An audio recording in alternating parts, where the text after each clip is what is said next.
மிதுன ராசி நேயர்களே, உங்களுக்கு இந்த ஆணி மாதம் எப்படி இருக்கும்? புனர்பூச நட்சத்திரம் மிதுன ராசி, திருவாதிரை நட்சத்திரம் மிதுன ராசி இருக்குது, மிருகசீரிஷ நட்சத்திரம் மிதுன ராசி எல்லாம் இருக்குது. இந்த மிதுன ராசி அப்படின்னு சொல்லும்போது உங்களுடைய ராசிக்கே பார்த்திங்கன்னா ஒரு குழப்பமான சூழ்நிலை. உபய ராசி அப்படின்னு சொல்லுவாங்க. அதிதேவதை பார்த்திங்கன்னா அதி கிரகம் பார்த்திங்கன்னா புத பகவான். உங்களுக்கு பார்த்திங்கன்னா என்றைக்குமே நல்ல சிறப்பான ஒரு மனிதர் தான். என்ன குழப்பங்கள் அதிகமாக இருக்கும். உங்களை என்ன தெரியுமா சொல்லுவாங்க? தானும் குழம்பி அடுத்தவங்களையும் குழைப்போட்டு அந்த வேலையை நடக்க விடாமல் அப்படின்னு நானாக செஞ்சுருந்தாலும் செஞ்சுருப்பேன், நீ இப்படி செய்யாத அப்படி செய்யாத அப்படின்னு சொல்லி ஒரு ஐடியா கொடுத்து கடைசியில் அது நடக்க விடாமையே பண்ணிட்டாங்களே அப்படின்னு சொல்லுவாங்க. ரகசியம் உங்ககிட்ட தங்கவே தங்காது. 4 பேரை கூப்பிட்டு அந்த விஷயத்த சொன்னால் தான் உங்களுக்கு அன்றைக்கி தூக்கமே வரும். ஒருத்தர் ஒரு விஷயத்த சொன்னால் சில பேர் மனசில் வச்சுப்பாங்க தெரியுமா? உங்ககிட்ட அப்படி கிடையவே கிடையாது. 4 பேரை கூப்பிட்டு சொன்னால் தான் அப்படியே பொறுமையாக ஆரம்பித்து சொல்லிடுவீங்க எல்லாத்தையும். அது உங்கள்கிட்ட இருக்கக்கூடிய அந்த ரகசியங்கிறது உங்களுக்கு தங்காது. அதே போல் கடனும் வட்டியும் செலுத்த வேண்டிய ஒரு கட்டாயத்தில் நீங்கள் எப்போதுமே இருப்பீங்க.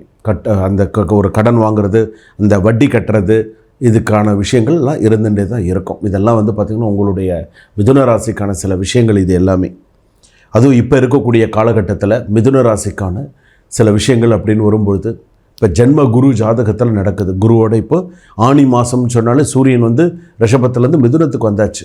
அப்போது குரு சூரியன் அடுத்தது புத பகவானும் சேர்ந்து இருக்கார். அப்போ புத பகவானும் சேர்ந்து இருக்கும் பொழுது ஜென்மராமர் வனத்திலே அப்படிங்கிற மாதிரி இடமாற்றமோ வீடு மாற்றமோ ஏதாவது ஒரு மாற்றத்தை ஏற்படுத்தக்கூடிய சூழ்நிலை கண்டிப்பாக உண்டு. அதுவும் ஆணி மாதம் இப்போ நடந்துட்டு இருக்கிறதுனால ஆணி ஆடியெல்லாம் வீடு மாற மாட்டாங்க, இது பண்ணுவாங்க. ஆனால் ஒரு வேலை மாற்றமோ இல்லை வேலையிலேருந்து ஏதாவது அடுத்த ஒரு லெவலுக்கு போகக்கூடிய சில விஷயங்களும் கண்டிப்பாக நடக்கும். மிதுன ராசி பொறுத்தளவுக்கு உங்களுடைய சொல்லும் செயலும் கொஞ்சம் கரெக்டாக இருக்கணும். அப்போ தான் சில விஷயங்கள்லாம் உங்கள் ராசிப்படி சில விஷயங்கள்லாம் நிறைய சக்ஸஸ் பண்ண முடியும். இல்லை அப்படின்னு சொன்னால் ரொம்ப கஷ்டம். சில விஷயங்கள்லாம் சக்ஸஸ் பண்ண முடியாத அளவுக்கு சிரமப்படுவீங்க. அதுலேயும் நிறைய அவப்பெயர்கள் நிறையா உண்டு.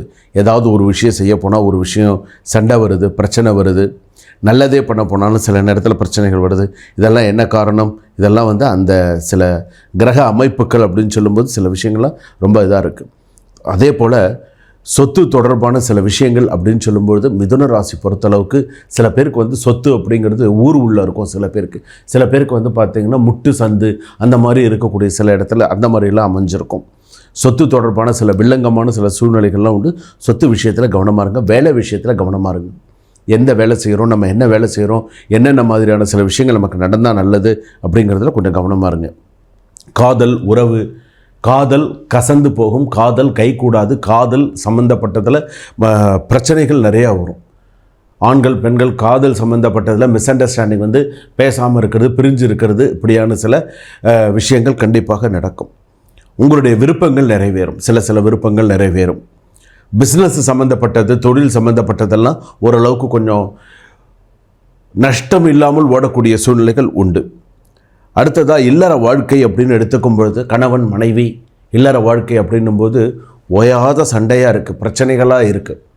ஒருத்தருக்கு உதவி செய்ய போய் கணவன் மனைவிக்குள்ளே சண்டை வருது. ஒருத்தனுக்கு உதவி செய்ய போய் கணவன் மனைவிக்குள்ளே தேவையில்லாத சண்டை, தேவையில்லாத பிரச்சனைகள், நகையை அடமானம் வச்சு பணம் கொடுக்கறது, இந்த மாதிரியான சில விஷயங்கள்லாம் இருக்குது. ஸோ இந்த ஆணி மாதத்தில் இதெல்லாம் இருக்குது. இல்லற வாழ்க்கை அப்படின்னும்போது நட்பு வட்டாரங்கள் அப்படின்னு சொல்லும்போது நட்புக்கு நம்பிக்கை துரோகம் பண்ணாதீங்க. அது பண்ணாமல் இருந்தீங்கன்னா உங்களுக்கு நல்லது. நட்புக்கு நம்பிக்கை துரோகம் பண்ணாதீங்க. கல்வி சம்பந்தமான விஷயங்கள் அப்படின்னு எடுத்துக்கும் போது மாணவிகள் படிப்பு சம்பந்தமான சில விஷயங்கள்னு எடுத்துட்டிங்கன்னா உங்களுக்கு கவுன்சிலிங் நடக்கிறது, என்ன சப்ஜெக்ட் எடுக்கணும் அவசரம் இல்லாமல் அடுத்து உங்களோட கெரியருக்கு என்ன படிப்போ அதற்குண்டான விஷயத்தை எடுங்க.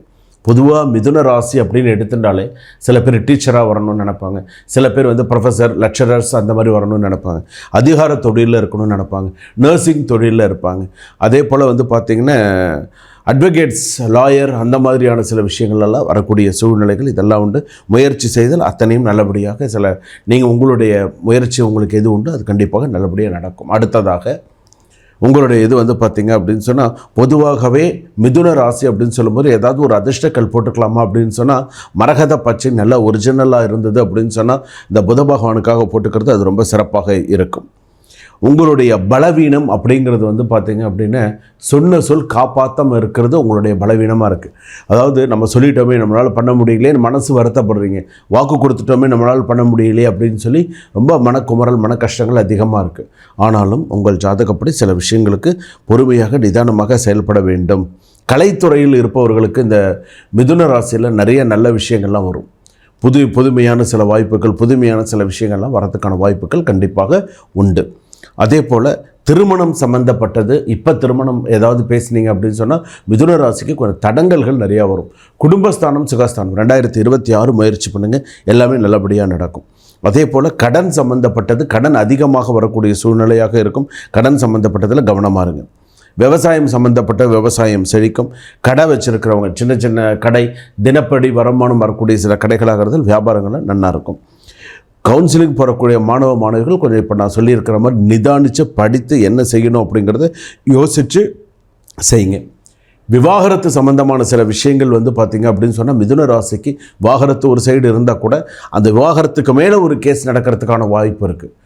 அந்த ஒரு கேஸ் மேலே இன்னொரு கேஸ் ஃபைல் பண்ணி தேவையில்லாமல் அடுத்த ஒரு விஷயத்துக்கெல்லாம் உள்ளே போகிறதுக்கு உண்டான சூழ்நிலைகள் கண்டிப்பாக உண்டு.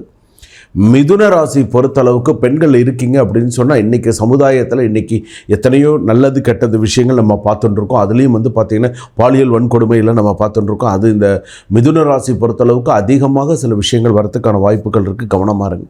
குழந்தைகள் எல்லாம் கூட இந்த காலத்தில் 5 வயசு குழந்தையாக இருந்தால் கூட எப்படி பார்த்துக்கணுமோ அந்த மாதிரி நீங்கள் பார்த்துக்கணும். அப்போ தான் அது நல்லது. அதே போல் தொழிலில் வந்து பார்த்திங்கன்னா நல்ல ஐக்கியமாக தொழிலெலாம் நல்ல மேன்மை அடையக்கூடியதாக கண்டிப்பாக முடியும். அதே போல் வந்து பார்த்திங்கன்னா அடுத்ததாக மிதுன ராசி பொறுத்தளவுக்கு நீங்கள் வழிபாடு செய்யக்கூடிய தெய்வம், வழிபாடு செய்யக்கூடிய சில விஷயங்கள்லாம் மகாவிஷ்ணு வழிபாடு நிறையா பண்ணுங்கள். குரு வழிபாடு நிறையா பண்ணுங்கள். குரு பகவானுக்கு நிறைய அர்ச்சனை பண்ணுங்கள். குரு பகவான் வழிபாடு எவ்வளவுக்குள்ள நீங்கள் செய்கிறீங்களோ அவ்வளோக்குள்ள உங்களுக்கு சிறப்பாக அமையக்கூடிய சூழ்நிலை ஜாதகத்தில் அமையும். இது எல்லாமே உங்கள் ராசிப்படி இருக்கக்கூடியதாக உண்டு. சக்கரத்தாழ்வார் வழிபாடு பண்ணுங்கள். நேரம் கிடைக்கும்போது லக்ஷ்மி நரசிம்மர் வழிபாடு பண்ணுங்கள். இதெல்லாம் உங்கள் ஜாதகப்படி சிறப்பாக அமையக்கூடியதாக இருக்கும். மிதுன ராசி பொறுத்தளவிற்கு சற்று சில குழப்பங்கள் வந்தாலும் வந்து மறையக்கூடிய சில சூழ்நிலைகள். ஆணி மாதத்தை பொறுத்தளவுக்கு நிதானித்து செயல்பட்டீங்க அப்படின்னு சொன்னால் கண்டிப்பாக உங்களுடைய ஜாதகப்படி ஒரு லெவல் கண்டிப்பாக மேலே வந்துடுவீங்க. அடுத்ததாக நான் சொல்லக்கூடிய ஒரு விஷயம் வந்து என்னென்ன, இப்போ நான் 12 ராசி பலன்கள், ஆணி மாத ராசி பலன்கள் சொல்லியிருக்கேன். இந்த ராசி பலன்கள்லாம் இந்த மாத கிரக கட்டங்களை வைத்து யார் யாருக்கு எப்படி எப்படி இருக்குங்கிறத சொல்லியிருக்கேன். 25% மட்டுமே எனக்கு இது பொருந்திருக்குன்னு சொல்கிறவங்க இருக்கீங்க. அதே போல் 50% பொருந்திருக்குன்னு சொல்கிறவங்களும் இருக்காங்க. 100% சுவாமி நீங்கள் சொன்னது அப்படியே எனக்கு பொருந்திருக்குன்னு சொல்லி இன்றைக்கும் எனக்கு நிறைய பேர் மெசேஜ் பண்ணுறாங்க. ரொம்ப சந்தோஷமாக இருக்குது. உங்களுக்கு எல்லாருக்குமே என்னுடைய நன்றியை நான் தெரிவிச்சுக்கிறேன். ஏன்னா சில பேருக்கு 100% நீங்கள் சொல்லக்கூடிய பொது பலன்களே சரியாக இருக்குது.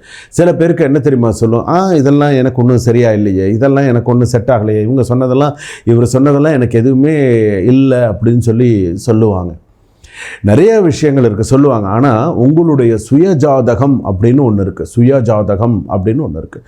உங்கள் ஜாதகத்தை டிஸ்கிரிப்ஷனில் நம்பர் கொடுத்துருக்கு. அப்போ உங்கள் ஜாதகத்தை பார்த்து உங்களுடைய லக்னம் என்ன, உங்களுடைய கிரகங்கள்லாம் எந்தெந்த ஸ்தானத்தில் இருக்குது, நல்லா இருக்கா, இந்த ஆணி மாதம் எப்படி இருக்கும், நீங்கள் நினச்ச விஷயங்கள்லாம் கரெக்டாக இருக்கான்னு ஒரு அப்பாயின்மெண்ட் வாங்கிட்டு நீங்கள் ஜாதகம் பார்க்கணும். இந்த அப்பாயின்மெண்ட்ஸ் அப்படின்னு சொல்லும்பொழுது உங்களுக்கு இப்போ நீங்கள் இன்றைக்கி நீங்கள் பார்த்துட்டு இப்போ நீங்கள் இன்றைக்கி இந்த வீடியோ பார்த்துட்டு நீங்கள் அப்பாயின்மெண்ட் பண்ணுறீங்கன்னு வச்சுக்கோங்களேன், உடனே பார்த்து உடனே சொல்லணும்னு நினைக்கக்கூடாது. அப்பாயின்மெண்ட் கொடுத்தா இருக்க உங்களுக்கு ஒரு டைம் ஒதுக்கியிருக்காங்களா, அந்த டைமில் தான் நீங்கள் ஜாதகம் பார்க்க முடியும். உங்களுக்குன்னு ஒரு டைம் ஒதுக்கி கொடுப்பாங்க. அந்த டைமில் நீங்கள் ஜாதகம் உங்களுக்கு முன்னாடி எத்தனை பேர் ஜாதகம் பார்க்கணும்னு சொல்லியிருப்பாங்க, அவங்க இருப்பாங்க. அவங்களுக்கு எல்லாருக்கும் பார்த்து சொல்லணும். அதாவது குறைஞ்சபட்சம் ஒரு ஜாதகம் நம்ம ஒருத்தருக்கு பார்த்து சொல்கிறோன்னு சொன்னால் 20லேருந்து 25 நிமிஷமாவது குறைஞ்சபட்சம் ஆகும். அதுவரையில் நீங்கள் பொறுமையாக நிதானமாக 12 ராசி கட்டங்கள் எப்படி இருக்குது, ஜாதகம் 9 கிரகங்கள் எப்படி இருக்குது, எது நல்லது எது கெட்டது, கெடுதலான விஷயங்கள் என்ன, உங்களுக்கு கெடுதலான கிழமை என்ன, உங்களுக்கு கெடுதலான நட்சத்திரம் என்ன, கெடுதலான கிழமை என்ன, உங்களுக்கு என்னென்னதெல்லாம் நல்லது, எது இதெல்லாம் கெடுதல், என்னென்ன சுவாமிக்கு நீங்கள் பரிகாரம் பண்ணணும், இவ்வளோ விஷயங்கள் இருக்குது. நாம் செய்யாததை நாள் செய்யும், நாள் செய்யாததை கோள் செய்யும், கோள்ன கிரகம். ஒரு நல்ல விஷயத்தை நீங்கள் கற்றுக்கணும்னு நினைக்கிறீங்களா, நல்ல விஷயத்தை பார்க்கணுன்னு நினைக்கிறீங்களா, அப்போ நீங்கள் முழுமையாக கரெக்டாக பொறுமையாக இருந்து நீங்கள் ஜாதகம் பார்க்கணும். கொடுத்த அடுத்த 5 நிமிஷத்தில் எனக்கு பார்த்து சொல்லுங்கள், இப்பயே எனக்கு பண்ணுங்கள் அப்படிங்கிறதெல்லாம் கிடையாது. அவங்க ஐயா நீங்கள் ஓய்வாக இருக்கீங்களா, இப்போது நான் ஜோதிடர், நான் கோவில்லேருந்து தான் இருக்கேன், கோவிலில் நான் பூஜை பண்ணுறேன். நான் கோவில் வேலைக்கு முக்கியத்துவம் கொடுக்கணும். இப்போ தான் கும்பாபிஷேகம் பண்ணிட்டு வந்தேன்.